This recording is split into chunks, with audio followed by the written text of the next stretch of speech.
What's up, everybody? Welcome to another episode of the Flailing Forward podcast. I am your host, Dustin Seiler, and this is the podcast where we talk with business people, entrepreneurs, and investors who are out there doing the thing, taking the steps, finding out that they might be flailing a little bit, but they're still moving forward and they're learning from their experiences.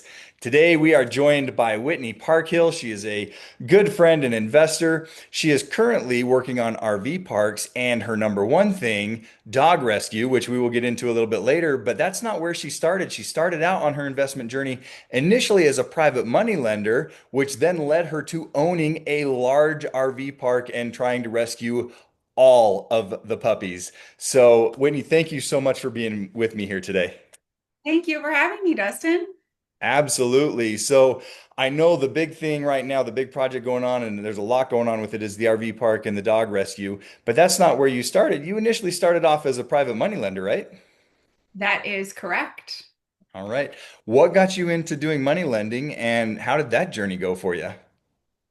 This is actually kind of a fun question. So, I left corporate America, 17 years working in the world of fashion. And during COVID, I had purchased my home in the Bay Area in California and started flipping it. And when I decided to leave the Bay Area and sold it, I did very, very well for myself. And so that is what put the money in my pocket to become a private money lender. So when I left corporate America, I had no idea what was next. I Mhm. just knew I couldn't do it anymore and that I would figure it out. And so selling my flip is like what gave me the sign to say, okay, it's real estate.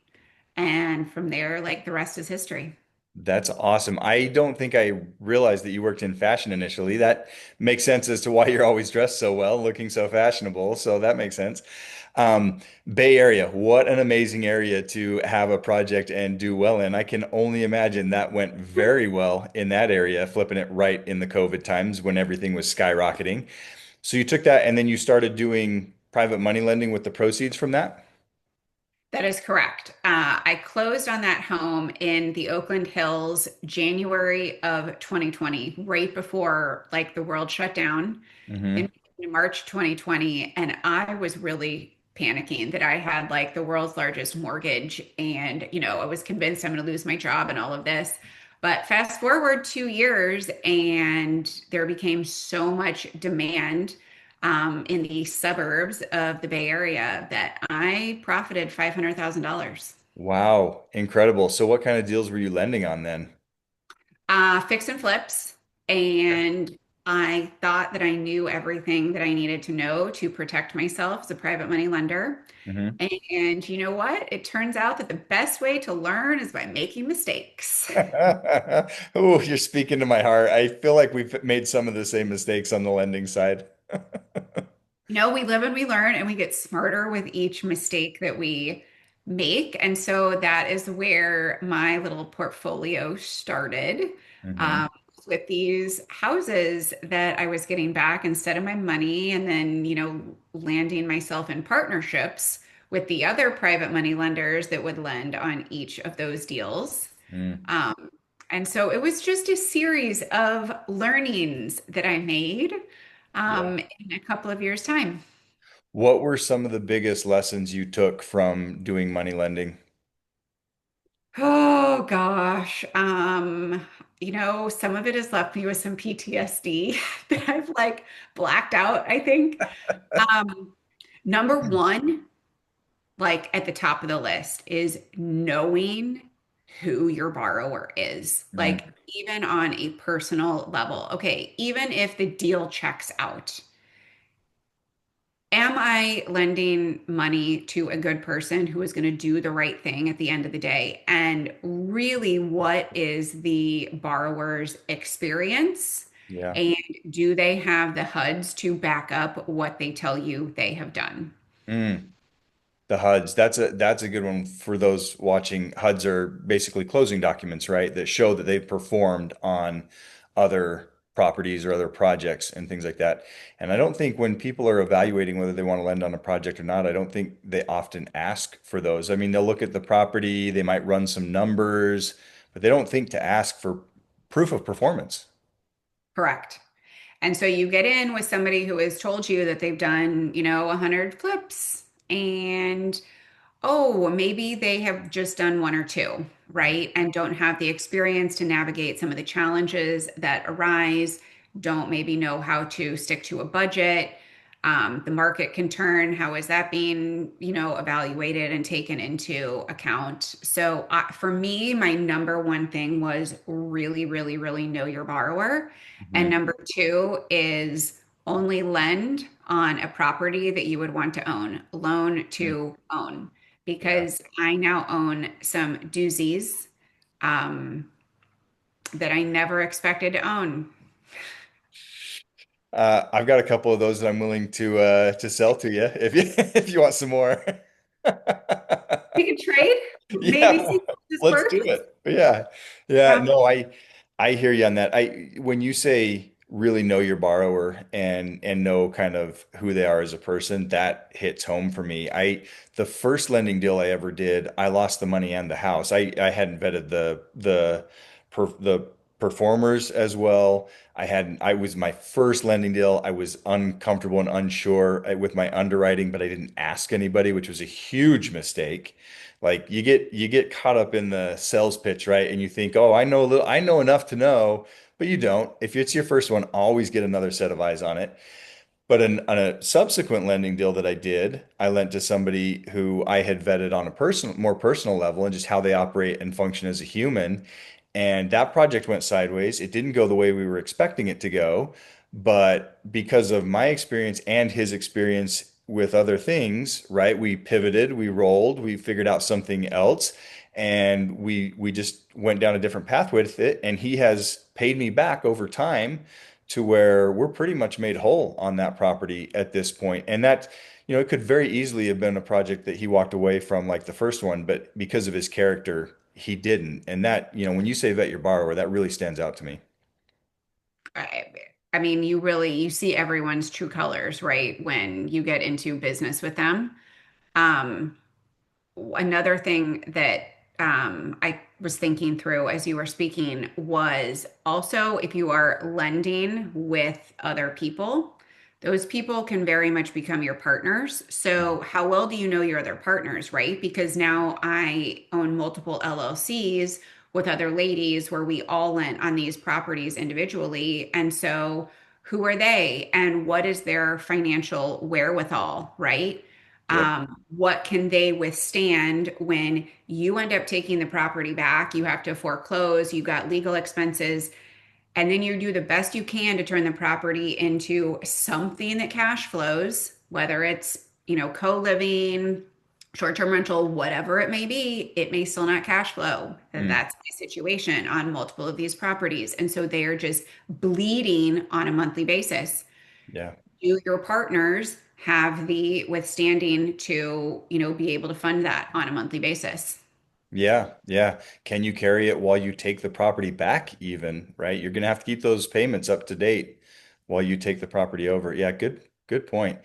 I, man, I hadn't even thought about vetting your co-lenders to know because you could very well end up in a partnership with them. That's a great point.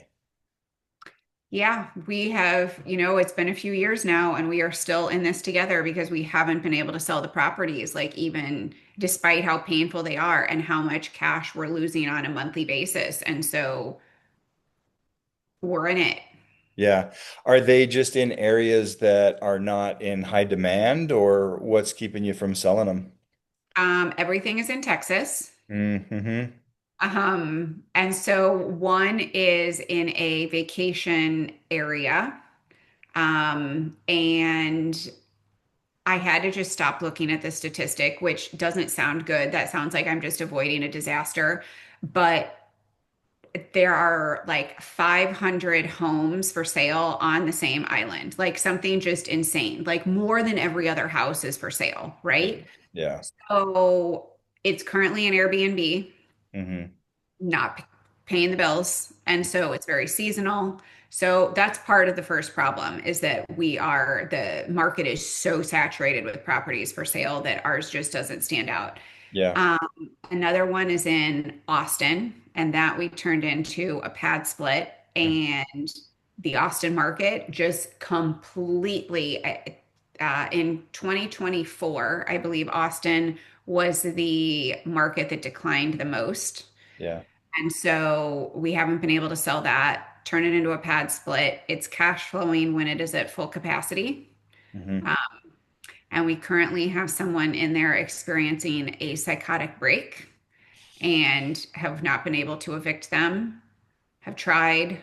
It's a big legal thing. And so, members are leaving and then they're leaving bad reviews. And so Yeah. there's just a lot, right? Yep.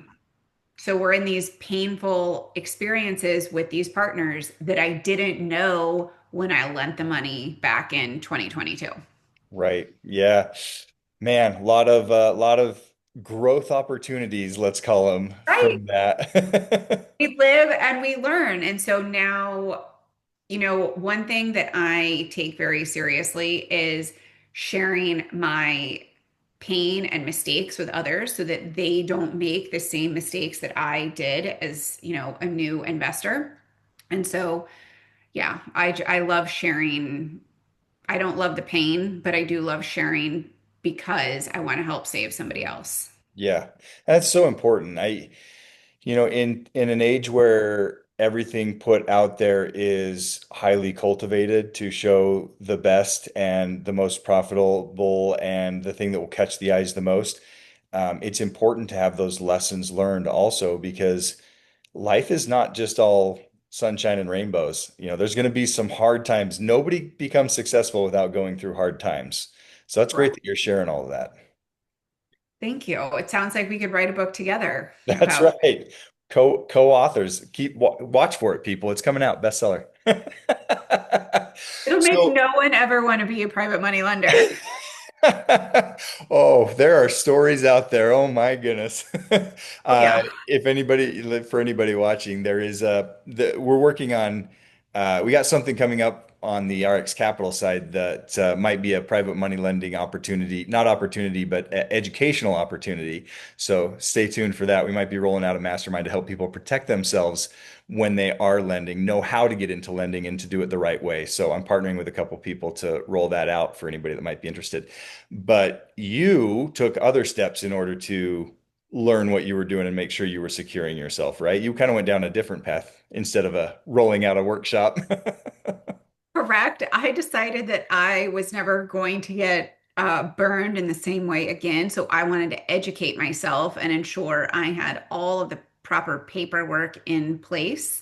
Mhm. So from there, I became a transaction coordinator, which truly started, as I say, just to educate myself. But then I got into it and realized I kind of liked that side of things. And there was so much learning because no deal is ever the same. There is Oh, always something to learn.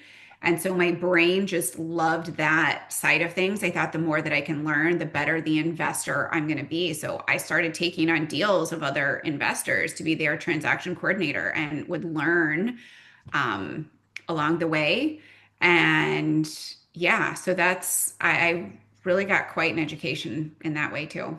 so in your initial in your initial deals, did you have issues with paperwork and structure and the way things were set up? Was that some of the issue with some of your lends?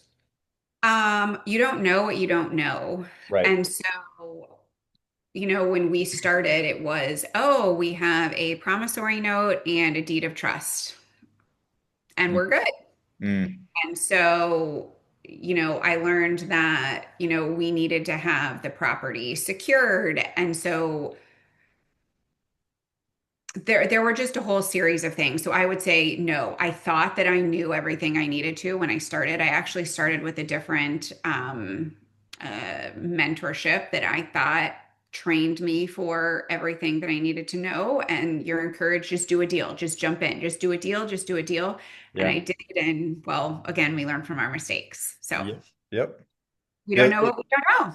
You know what? Both it's the jump in. Both of us got caught on just the jump in and do a deal, and both of us got caught up in that on our first private money lending deal. So you became a transaction coordinator and learned there was a lot more to securing yourself and a lot better ways to secure yourself than your initial deals. Would you recommend people do something like transaction coordination, or how would you recommend people learn how to protect themselves? That's a great question. I don't think that you need to learn how to be a transaction coordinator in order to learn to protect yourself. It's having conversations with people like yourself who have done it and have advice. I do think having somebody that can hold your hand kind of along the way, I would definitely recommend hiring a transaction coordinator who has experience protecting private money lenders, not just any transaction coordinator, but someone specifically trained in the private money lender paperwork, and then talk to people who have done it. Hmm. Because they'll tell you, just like this conversation you and I are having, they will tell you, this is where I made a mistake. This is where I wasn't protected. And so you can be watching for those things then um, as you're working with title and or an attorney. Yeah, I love it. So you don't have to go through the whole thing. You can learn from those who have done it. And I love the recommendation to work with somebody maybe on your first one or two so that you can learn as you go and have somebody that has a little bit of life experience there to hold your hand and guide you through those first couple. Great advice. Yeah, very good. And so are you still doing transaction coordination? Can people hire you to do their lending deals? I am no longer doing transaction coordination work because I got very laser focused on what my mission is. And with that, I decided one thing. I cannot be, dividing and conquering my time and energy. And so, no, I'm no longer doing any TC work. Awesome. I love it. Tell us what the mission is.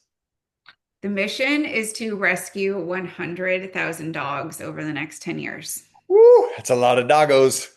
A lot of dogs, Yeah, a lot of dogs, a lot of belly rubs too. absolutely. And head pats. How are you going to accomplish that? What's the steps?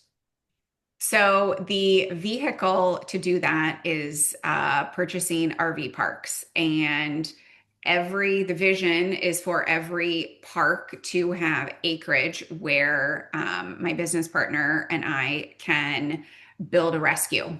So obviously, the size of each rescue will depend on the size of the RV park. Mhm. Um, right now, targeting about 15 parks over the next few years that will get us to our target of 100,000 dogs. So, goal being, it would be amazing if each rescue can hold about 500 dogs at a time. Mhm. Okay. Awesome. Where did this goal come from? Where did that start? Okay, so I'll try not to cry. Um, she she is Belle, the love of Mhm. my life, my chocolate lab, who may come join me at any minute when she knows what I'm talking about her. I rescued her 12 years ago when I lived in Minneapolis, and she has been by my side through the roller coaster of life and some extremely dark times. And the best way I can find to honor her is to go and rescue all of her friends Mhm. because, I mean, dogs are the best, just number one. I most days like dogs more than I like humans. Um, but there are so many dogs out there that need to be rescued, and they are so loving and they know that you've rescued them. And yeah, it's something that I have felt called to do on a very deep level from like the second day after I rescued Belle. Yeah. It's amazing. Dogs, if you want to know unconditional love, dogs are it, right? I mean, they're just so happy and so loving and always there for you. Cats will eat your face. They'll push you down the stairs in order to eat your face. Dogs will just love you, you know? But yeah, Right. that's what a great goal. That's incredible and obviously a great reason behind it and everything. And you've started on that journey now, right? You've got the first one in place. That's right. The first park was purchased the end of January, so we're about 8 weeks in right now. So as soon as it is stabilized, we are giving ourselves about a year. Mhm. We will really get started on the rescue mission, which is going to require, sponsorships and grants from a lot of the large, dog corporations and companies. What has been incredible in sharing the mission is speaking to other fellow dog lovers who want to jump in and help in any capacity that they can. Whether it's, I have time, I want to volunteer, how can I help? Talking to somebody, she said, I own a dog food company. I want to donate food to the rescue. Okay, amazing, because the amount of food that we're going to need is incredible. Somebody else said, I own a cleaning rag company. How can I donate cleaning rags? Like it's just been number one, so organic, but also so touching. And you really learn how many good, beautiful people are out there and they want to help and they want to make the world a better place. And it all comes from just sharing, right? Sharing what we're trying to do. Yeah, yeah. Closed mouths don't get fed, right? You got to open it up and let people know what you're doing. For those who are out there who might be listening to this, if they want to participate or donate in some way, what's the best way for them to do that? Probably DM me on Instagram. My handle is the Whitney Park Hill. Cool. And we'll have that And in the description too. So, perfect. okay. So DM me on Instagram for those who want to get involved and want to participate and want to help. There's a heavy lift there, but the first step is getting this park stabilized. How close is that? Oh boy. It's a work in progress. We are still pretty fresh into this. As I shared, it's only been 8 weeks. Quite a roller coaster, a lot of learnings. Yeah. Um, but there's nothing that we can't tackle because, the focus is on the mission. When there is a hard day, at the end of the day, when you remember why you're doing this, it really helps put everything in perspective. So we are definitely in a better place today than we were, 8 weeks ago because we are learning, the systems ourselves, and how things flow. Utility bills are all set on auto pay, so nothing is like randomly getting shut off because a bill was missed. So every day things get a little bit better, but yeah, it's been a ride. Yeah. Yeah. There's been just a few things Just a that few have jumped things. up, right? What's a couple of the lessons you've learned as a new RV park owner? Oh boy. Number one, like I want to shout this from the rooftop, is that nothing about this is passive. Absolutely nothing is passive. Yeah. I lived at the park for the first 6 weeks post close. And by the time I came home just a few weeks ago, it felt like I had been to war. Oh. And I think I probably looked like I'd been to war too. Living at the park, kind of camping. Um, there really are like no days off. And not that I thought, okay, I'm going to go there, I'm going to live at the park, I'm going to have free time. Nothing like that at all. I did not go in with that mindset, but I think what the surprise was like I couldn't even go on a dog walk with my three dogs without someone, approaching me. It's like they were hunting me out. Yet even be deep in the woods. Whitney, Whitney, we have a problem, a problem with the septic tank or whatever it was. Hmm. Um, so that proved to me that I never want to live on site. And that's also been something to take into account as we think about hiring and staffing. Like, is it best for the park manager to maybe live off site so that they can kind of have a break? Hmm. Um, but nothing is passive. So even now that I am home and, remote to the park, right now where we are, like I'm still all day, every day at the computer, on the phone, checking in with the manager, currently trying to hire a maintenance man. Hmm. Those are responsibilities of my partner, but I'm, very much still involved in that because everything is a team effort. Right. Um, so stabilization is a work in progress. All right. All right. If you're gonna buy an RV park, go in knowing it's gonna take a lot of work. And especially the first part, there's gonna be a lot of stabilization, a lot of turnover, a lot of unexpected issues. Even no matter how well you do your due diligence, there's gonna be things that pop up and you're gonna have to put in hours. There's no such thing as passive income, right? No such thing. We have had multiple evictions at this point. We set a policy that only dogs and cats were allowed, and there was someone with a pet monkey. We also had somebody die at the property in the first week. Hmm. Uh, so that was interesting to like learn what that kind of looks like. Um, that involved, okay, well, do we have contact information for next of kin? Actually, no, that is not something that has ever been collected by the previous owners, so we need to start collecting emergency contact information. So the way that was found out was, okay, who is her employer? So I called the employer, got some family information there so that the sheriff could call, and then it became working with the family member. Okay, when can you have this camper off of the property? There's also a shed, there's also a vehicle. All of this is, of course, like, and we're really sorry for your loss. Yeah. We're also running a business, right? And so we can't just have this here indefinitely. Um, so that was a lot of coordination. A lot of things popped up there. Lots of things with sewage. I talk about sewage now every day and have become such a frequent customer of the sewage company.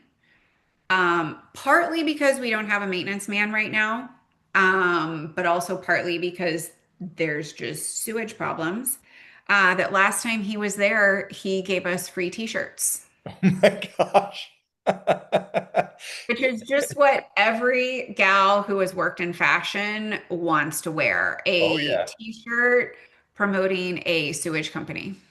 You know, the two careers where you never think you're going to talk about sewage as much as you do, RV park ownership and healthcare. Every day we're talking about bowel movements of some sort.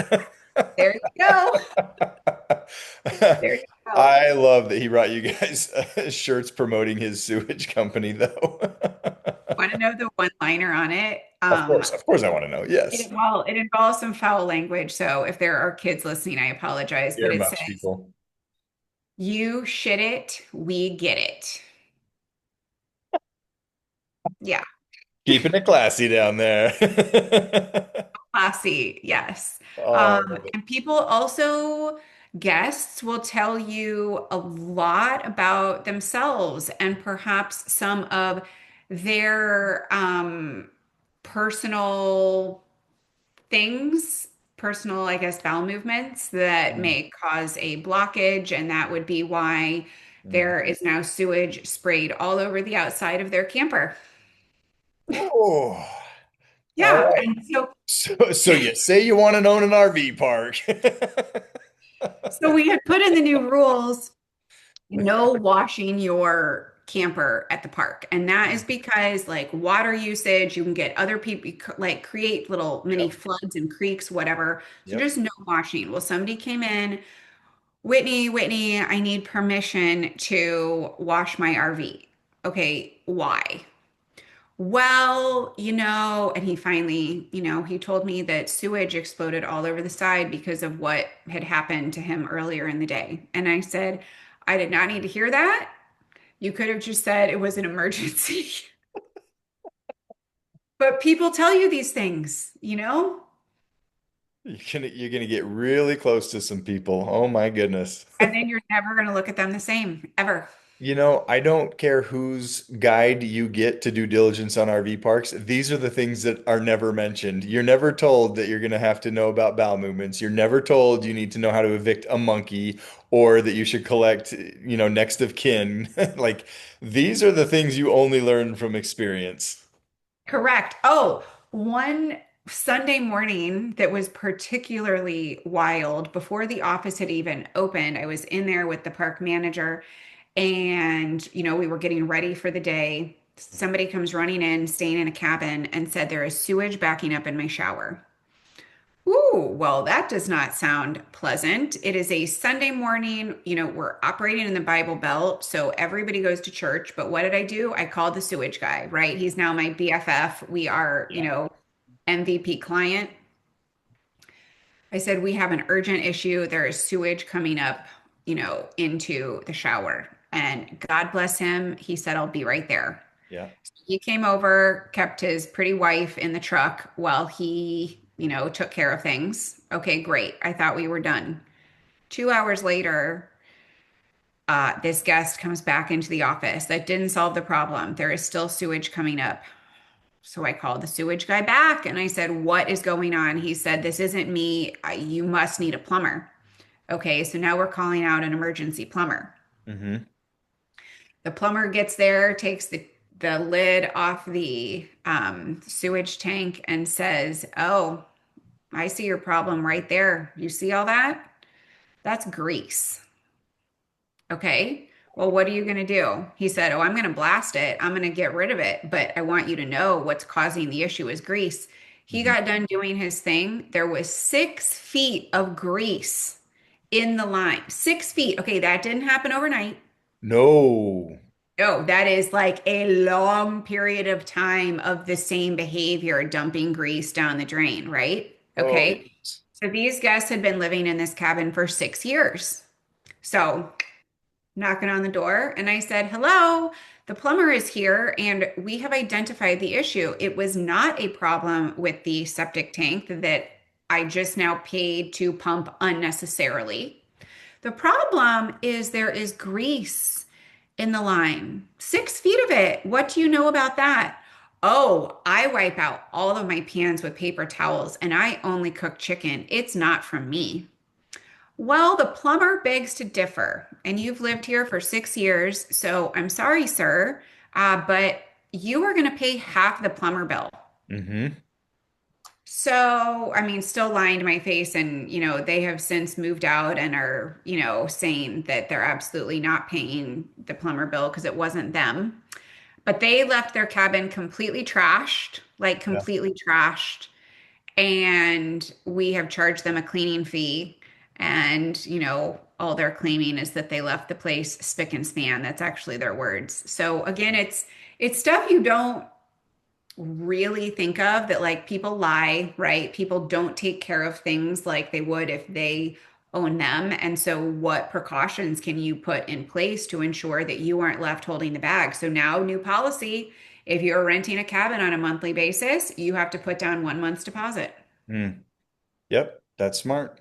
That's smart. And everybody has to sign on the line saying they learned from grandma that all your grease goes in a mason jar or a tin can after you're done cooking. I think we all learned that as kids, right? We all learn, but apparently if it's chicken, you can, It's okay, I guess. it's Yeah. okay. Oh my goodness. You really do have a book in the works. I mean, there's so much going on here. It's never, ever dull, ever. Yeah. Oh man. And you can go through so many scenarios, and there's no way you would think of every scenario that you're going to run into when you're thinking about buying one of these. I mean, the only way to get all of this education and knowledge is by getting your feet in there and getting to work, right?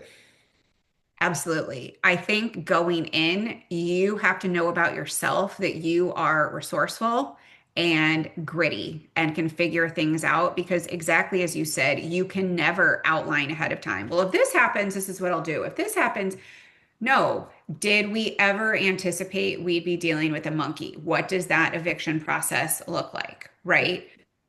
All of these things, we're dealing with sewage exploding on the side of someone's RV.